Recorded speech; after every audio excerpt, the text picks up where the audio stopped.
And I think one of the higher forms of consciousness is to be able to feel the emotions we want to feel when we want to feel them. And we have this capacity as human beings. It's more readily available now than ever before. It doesn't mean that we won't feel sad sometimes, or that we won't feel angry, or that we won't feel disappointed.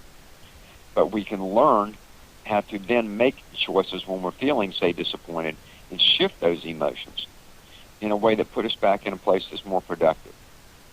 It's kind of like diet. We choose what food we want to eat, and we put more emphasis on that than ever before. Many people do, because we know what certain foods do or don't do to our bodies.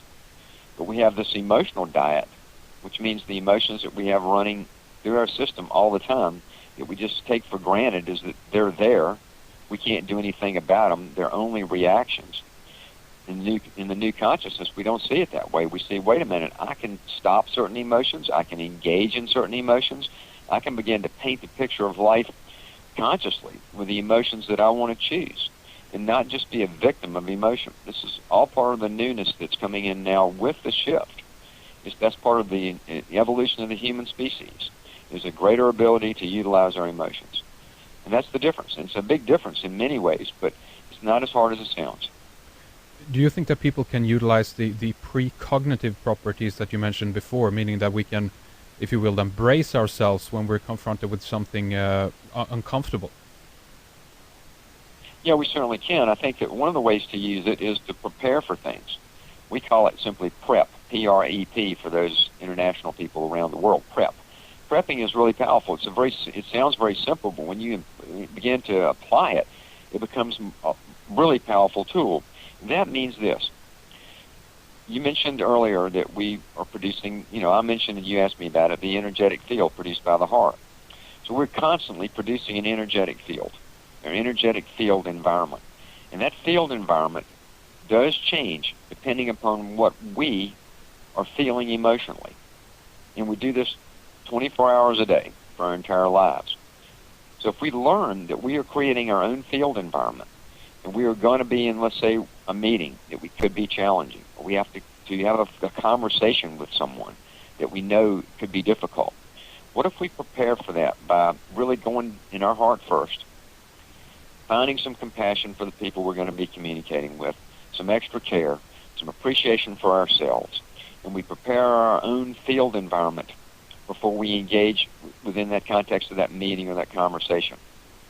What that does is it sets up a different opportunity for something good to occur. It doesn't mean it always will. Things could go the opposite direction. But we are preparing ourselves so that we are maintaining our own internal balance, conserving our energy, and doing what we can to create a field environment that will produce a good outcome. And prepping also gets into things. I mean, for me personally, I know my own mechanical reactions. I know certain things that will, use an American term, push my buttons. Yeah. I know these things. They're not a mystery to me. If I know I'm going into a meeting that could be challenging, I can consciously prep to say to myself, I am going to be in a place now where I'm not going to react the same old way. I've done this 1,000 times. It doesn't work. I'm not going to do it this time. I'm going to use the power of my heart to arrest those things before they get me. And I'm going to put out more care and appreciation in the face of whatever comes my way. That is using the core power of the heart, the intelligence of the heart, to regulate emotions and create a field environment that produces a higher chance for a positive outcome. You mentioned a new consciousness before. What does that mean? Where is this coming from, Howard? Well, it's coming from generically what would be called the universal source, the energetic forces that have been guiding this planet, for billions of years. And it's all part of a natural evolutionary process. The way I look at it is it's a dimensional shift. And dimension in this context does not mean a physical location. It's a range of consciousness. We've been operating now primarily in third-dimensional consciousness for 2,000 or 3,000 years. And that consciousness is not bad. It's produced a lot of great results. But it is a duality. It's a good, bad, right, and wrong. It's survival mentality. It's look out for yourself. It's a lot of things. Now we're moving into the fourth-dimensional consciousness. And it's not just into the fourth, it's into the higher range of the fourth. So we're really in the process right now of making a dimensional shift of 1.5 dimensions. And it's happening very, very quickly. And people all around the world where I speak, and I speak in Europe and United States and Asia, they generically call it the shift. Everybody's experiencing the shift in one way or another now. It's this major shift in consciousness. And it's causing a lot of stress because the old is moving out while the new's trying to come in. And a lot of times anytime you see that much change, it's always stressful. And so this dimensional shift is bringing in a new consciousness that's going to give us new capacities as human beings. It's going to give us, for example, a greater ability to make emotional choices. It's also going to lead ultimately to greater harmony, cooperation, more peace in the world, the intelligence we need to solve problems like global warming and things that we know are going to be issues in the future. It's a new intelligence we absolutely have to have in order to survive as a species on planet Earth. The good news is it's coming in now, and it's accessible to people, but it's also a challenging time for people. So what do you think some of the, if you will, signatures of this will be? Will everybody move into this, willing or not, or will some, upgrade, if we can use that word then, and some not? What do you think about that, Howard? It's going to be down to people's choices, and you're right about that. We are a planet of choice, and some people will choose to move on into the next, and some won't. Some people will try to hang on to the old while the new's coming in, and it just is not going to work. The characteristics of it can be many things. One of the things that I'm already seeing take place now is that, ambition, just raw, aggressive ambition, does not seem to be producing the same positive results that it has produced in the past. It seems to be creating, in many cases, an opposite result. It's not working like it used to. Cooperation and coming together is working a lot more than individual ambition.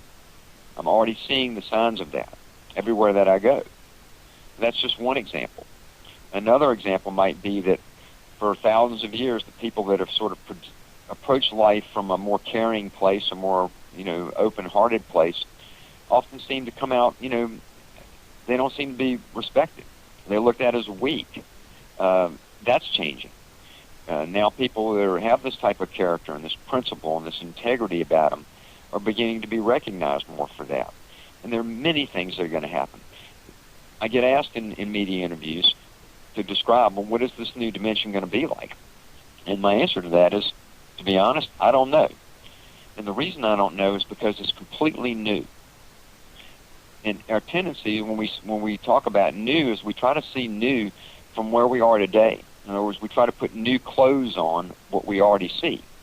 And what we're moving into now is something we haven't ever seen before.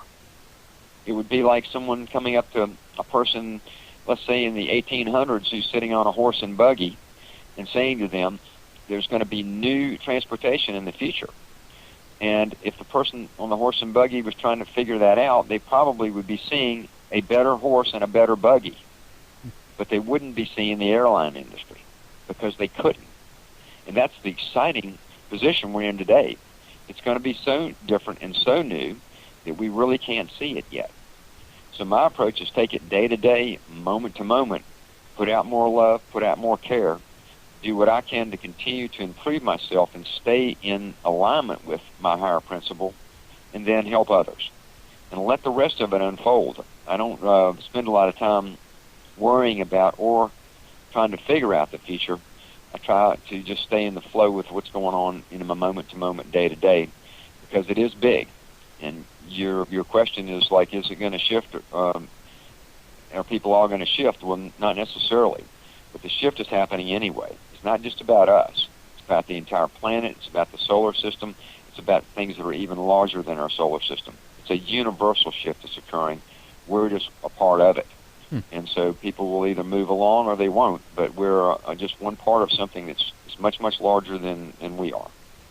Could this be also creating some havoc, if we put it that way, then? If we connect this with the Global Coherence Initiative, some of the research that you've done in terms of the magnetic field of the Earth, and basically, do you think that the effects here, this rather will affect our collective emotions, will affect Earth in different ways? Could we talk about weather patterns? Can we talk about other things? We're in the realm of Wilhelm Reich almost here now, but any comments on that, Howard?